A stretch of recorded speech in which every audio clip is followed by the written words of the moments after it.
Hello everyone, hello standard fourth. आज हम पढ़ेंगे जो आपका 6th चैप्टर है, जो एक कविता है, नाव बनाओ नाव बनाओ।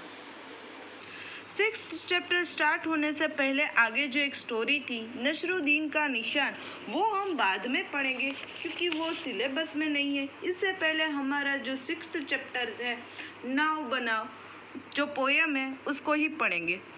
क्या है फर्स्ट स्टांजा में, इस पोयम में है कि एक बहन है, वो अपने भाई को कहती है कि बहुत ही अच्छी बारिश होती है, आज हम नाव है वो बनाएंगे। नाव यानी कि कागज की नाव, जो आप भी बनाते हो।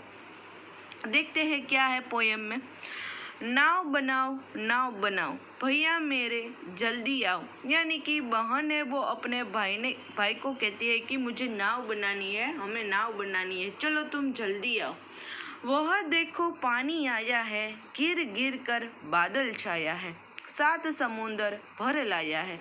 फिर ये बहन कहती है कि देखो कितना सारा पानी आया है, जो बादल है वो भी घिरे हुए हैं, 7 समुंदर है, भर जाए इतना पानी आया है। यानी कि इन शॉर्ट ज़्यादा बारिश हुई है। तुम रस का सागर भर लाओ भैया मेरे जल्दी आओ। यानी कि इतना पानी पड़ेगा कि हमें नाव बनानी है, तुम जल्दी आओ।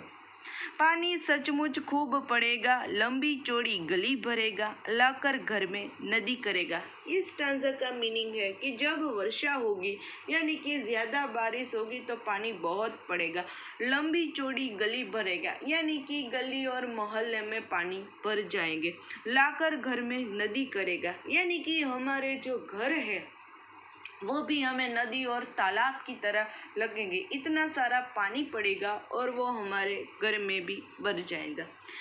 ऐसे में तुम भी लहराओ भैया मेरे जल्दी आओ। वो फिर कहती है कि ऐसे में तुम भी इस बारिश का मजा लो, इसलिए तुम जल्दी आओ, हमें नाव बनानी है। गुल्लक भारी अपनी खोलो, हल्की मेरी नहीं टटोलो, पैसे नए नए ही रोलो। यानी कि ये जो कागज़ की नाव होगी वो बहुत ही भारी नहीं होगी लेकिन हल्की होगी, क्योंकि कागज़ हल्का होता है ना, इसलिए। फिर कहा फिर बाजार लपक तुम लाओ भैया मेरे जल्दी आओ। फिर उसकी जो बहन कहती है तुम बाजार जाओ और क्या लाओ, ले आओ कागज़ चमकीला, लाल हरा या नीला पीला, रंग बिरंगा खूब रंगीला। फिर ये बहन अपने भाई को कहती है कि तुम बाजार जाओ और कागज़ लाओ। कागज़ भी कैसा होना चाहिए नाव बनाने के लिए कि कागज़ चमकीला होना चाहिए, लाल होना चाहिए, हरे कलर का होना चाहिए या फिर नीले पीले कलर होने चाहिए। कैंची चुटकी हाथ लगाओ भैया मेरे जल्दी आओ। फिर कहती है वो कि तुम बाजार जाओ, ये कागज़ चमकीला लाओ और अलग अलग कलर्स के जो कागज़ लाओ और साथ में कैंची भी, क्योंकि उसको कागज़ काटने के लिए, नाव का शेप बनाने के लिए कैंची चाहिए, इसलिए भैया मेरे जल्दी आओ। छाप छाप कर कूड़े से उड़ती बूंदों लहरों, लड़ती बढ़ती सबकी आंखों चढ़ती घटती, छप छप कर कुंडे से उड़ती। यानी कि नाव है जब वो पानी में तैरती है तो सब देखते ही देखते रह जाते हैं कि कैसे, देखो कैसे अच्छी तरह से, और सब देखते ही रह जाते हैं। नाव तेरा मुझको हर्षाओ भैया मेरे जल्दी आओ। यानी कि नाव जब बन जाती है तो बहुत सारे लोग हैं वो खुश होते हैं। क्या कहते मेरे क्या बस का, क्यों तब फिर यह किससे बस का, कोट सभी है बस आलस का। यानी कि कई लोग ऐसे होते हैं जिसको इस बारिश में इस नाव का मज़ा लेना नहीं चाहते, क्योंकि इसमें बहुत ही आलस भरी पड़ी हुई है, इसलिए। आलस छोड़ो सब कर पाओ भैया मेरे जल्दी आओ। फिर वो कहता है कि आलस छोड़ो, यानी कि ये आलस छोड़ो और ऐसे बहुत ही अच्छी जो बारिश हो रही है उसका मज़ा लो और नाव बनाओ भैया मेरे जल्दी आओ। तो देखो इस पोयम के जो राइटर है वो है हरिकृष्ण दास गुप्ता। ये पोयम इन्होंने लिखी है। पोयम बहुत ही सिंपल है। एक बहन अपने भाई को कह रही है कि ज़्यादा आज बारिश बहुत ही अच्छी है, इसलिए हम कागज़ की नाव बना रहे हैं। फिर वो कहती है कि पानी बहुत पड़ेगा, घर में भर जाएगा, कागज़ है वो चमकीला होना चाहिए। कई लोग आलसू होते हैं, इसलिए अब हम इस चैप्टर की जो एक्सरसाइज है वो डिस्कस करेंगे। देखो, नेक्स्ट है कविता से। क्या कहते हैं मेरे क्या बस का। क भैया ने क्या बहाना किया, क्यों? क्योंकि ये जो भैया था उसने क्या कहा, क्योंकि वो थोड़ा आंसू लगता है हमें इस पोयम में, इसलिए भैया ने बहाना किया कि नाव बनाने मेरे बस का काम नहीं। इसका कारण यही था कि भैया बाजार से कागज लेकर नाव बनाने में आलस हो रहा था। हमें अभी अभी पढ़ा कि at the end of the poem उसकी बहन कह रही थी उसके भाई को कि तुम ये आलस छोड़ दो और ये लेने जाओ। बूंदों लहरों लड़ती बढ़ती। ख कौन बूंदों और लहरों से लड़ते हुए आगे बढ़ रही है? तो ऑफ कोर्स कागज की जो नाव होती है वो। फिर है गुल्लक भारी अपनी खोलो। ग किसकी गुल्लक भारी है, किसकी गुल्लक हल्की है? यानी कि भैया की गुल्लक भारी है तथा बच्चे की गुल्लक हल्की है। अब है नेक्स्ट एक्सरसाइज जो है नाव की कहानी। एक बार फिर से कविता पढ़ो। इस कविता में एक नाव के बनने और पानी में सफ़र करने की कहानी छिपी है। मान लो तुम ही वह नाव हो। अक्सर अपनी कहानी सबको सुनाओ। शुरुआत हम कर देते हैं। मैं एक नाव में हूँ, मैं कागज से बनी हूँ, मुझे एक लड़की ने बनाया, उसका नाम तो मुझे नहीं पता। देखो, यहाँ हमें स्टोरी बनानी है, कहानी। क्या कहानी हमें किसके बारे में बनानी है कि चलो हम ही नाव है, यानी कि मैं और आप। हम क्या करेंगे वो बिगिनिंग हमें बताया है थोड़ा सा कि मैं एक नाव हूँ, कागज की बनी हूँ, एक मुझे लड़के ने बनाया है। उसी तरह हमें अपने नाव के बारे में लिखना है। आगे की कहानी देखो हम कैसे कंप्लीट करते हैं। देखो, यहाँ जो है वहाँ हम लिखेंगे, वह मेरे बनने पर बहुत ही खुश था। रिमझिम बारिश हो रही थी, चारों ओर पानी भर चुका था। उसने मुझे पानी में छोड़ दिया। मैं पानी की लहरों के सहारे आगे बढ़ती रही थी। तभी बहुत तेज बारिश होने लगी, पूरी तरह भीग गई और बिजली के एक खंभे के पास जाकर रुक गई। तो ये हमें नाव है उसके बारे में हमें लिखा कि यदि हम नाव होते तो। फिर है आहा बारिश। तुमने बरसात पर पहले भी कभी कोई कविता या लोकगीत सुना होगा, उसे नीचे दी गई जगह में लिखो। यानी कि जब लोकगीत हमें यहाँ लिखना है वर्षा के बारे में। जब बारिश होती है तो लोकगीत गाते हैं,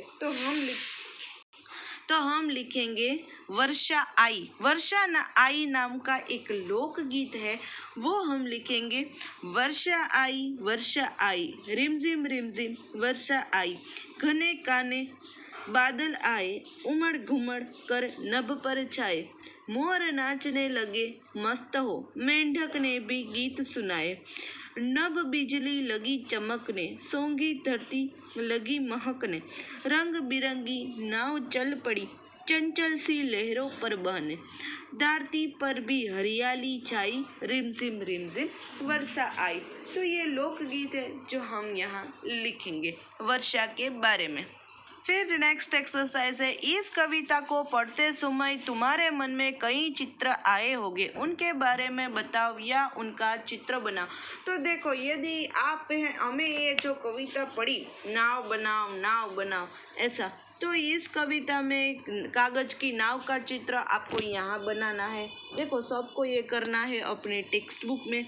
बरसात के दिन तथा बचपन के खेल कूद के जो दिन थे वो आपको यहाँ ड्रॉ करना है, यानी कि कागज की नाव बनाना, खेल कूद के चित्र बनाना, उसी तरह ये ड्रॉ है वो कंप्लीट करना। तो ये this is activity for you. अब जो नेक्स्ट एक्सरसाइज है वो है सचमुच। पानी सचमुच खूब पड़ेगा। क्या है अब पानी के बारे में? सचमुच का इस्तेमाल करते हुए तुम भी 2 वाक्य बनाओ। देखो, इस वाक्य में जो सचमुच शब्द का प्रयोग हुआ है उसी की तरह हमें इस सचमुच शब्द को इस्तेमाल करते हुए 2 वाक्य बनाने हैं। तो क और ख। तो क में हम लिखेंगे सचमुच बादल घिर आए हैं और ख में लिखेंगे सचमुच पानी जमकर बरसा। ऐसा। अब जो नेक्स्ट एक्सरसाइज है वो है 7 समुद्र। देखो, 7 समुद्र घिर घिर कर बादल छाया है, 7 समुंदर भर लाया है। ये जो लाइन है वो हमारी पोयम की ही है। क, पता करो 7 समुद्र कौन कौन से होंगे जिनसे बादल पानी भरकर लाया है। यानी कि 7 समुद्र के नाम हमें यहाँ लिखने हैं। वो कौन से हैं? तो हम लिखेंगे हिंद महासागर, सेकंड प्रशांत महासागर, अटलांटिक महासागर, उत्तरी ध्रुव महासागर, दक्षिणी ध्रुव महासागर, फिर है अरब सागर और 7th बंगाल की खाड़ी। तो ये 7 समुद्र के जो नाम थे। अब है ख। क्या सचमुच बारिश के बादल समुद्र से पानी लाते हैं? वे इतना सारा पानी कैसे लाते होंगे? आपस में बातचीत करके पता करो। तो एक्सरसाइज ख में हमें क्या कहा कि क्या सचमुच बारिश के बादल समुद्र से पानी लाते होंगे क्या? क्योंकि जो ये वर्षा पड़ती है वो बादल क्या इतना सारा पानी समुद्र से लाते हैं? वो हमें पता करना होता है। तो ऑफ कोर्स हाँ, बारिश के बादल सचमुच समुद्र से ही पानी लाते हैं। यानी कि जो बाष्पीभवन की जो एक्शन है वो है सूरज की गर्मी से। देखो, हम यहाँ लिखेंगे कि वो क्या है। सूरज की गर्मी से समुद्र का पानी भाप बनकर आकाश में चला जाता है। वहाँ इकट्ठी हुई भाप धीरे धीरे ठंडी होकर पानी की बूंदें शक्ल लेती है। वही बूंदें बादल का रूप लेकर पानी बरसाने लगती है। तो ऐसे है बारिश होती है कि जो पानी होता है समुद्र का उसमें बहुत ही गर्मी होती है, फिर वहाँ आसमान में भाप उसकी इकट्ठा होती है, फिर उसमें पानी की बूंदों से बादल है वो बादल इकट्ठा होते हैं और ऐसे वर्षा की रूप में धरती पर पड़ते हैं। अब देखते हैं नेक्स्ट एक्सरसाइज। देखो, तरह तरह की नावें। तुम कागज से कितनी तरह की नाव बना सकते हो? बनाकर कक्षा में दिखाओ। उनमें से किसी एक के बारे में लिखकर बताओ कि तुमने वह कैसे बनाई। देखो, यहाँ हमें आपके लिए एक्सरसाइज है कि आपको देखो कागज की एक नाव बनानी है। फिर वो नाव कागज की आपने कैसे बनाई वो यहाँ इसके बारे में लिखना है। तो देखो, ये एक्टिविटी आपके लिए है कि आपने जो नाव थी वो कैसे बनाई कागज की। पहले आपको कागज की नाव बनानी है, फिर आपको उसके बारे में लिखना है कि आपने कौन सा कागज इस्तेमाल किया, किस तरह बनाई। तो दिस एक्टिविटी फॉर यू। तो आज के सेशंस के लिए इतना ही।